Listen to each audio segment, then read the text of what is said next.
ٹھنڈا نہ ہو سکے بھائیوں، یہ مسئلہ ہمارے دلوں میں گندا رہے بھائیوں، اس کفار نے ہمارے نبی کی شان میں گستاخی کی، ہم خاموش ہوئے، ہمارے قرآن کو جلایا، ہم خاموش ہوئے۔ اے مسلمانوں، اے امت قرآن، میں آپ کو یہ کہنا چاہتا ہوں کہ اس مسئلے کو ٹھنڈا نہیں ہونے دینا، یہاں تک کہ اس پورے توحید کا اتمام ہو جائے۔ وقت فرصت ہے، کہا کام ابھی باقی ہے، پورے توحید کا اتمام ابھی باقی ہے۔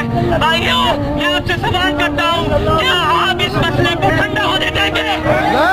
کیا آپ اس مسئلے کو ٹھنڈا ہونے دیں گے؟ بھائیوں، اس مسئلے کو ہمیں ٹھنڈا ہونے نہیں دینا، بھائیوں، اس مسئلے کو ہمیں ٹھنڈا ہونے نہیں دینا، یہاں تک کہ فلسطین کی زمین ہمارے مسلمان بہن اور بھائی محفوظ نہ ہو جائے۔ جزاکم اللہ خیر۔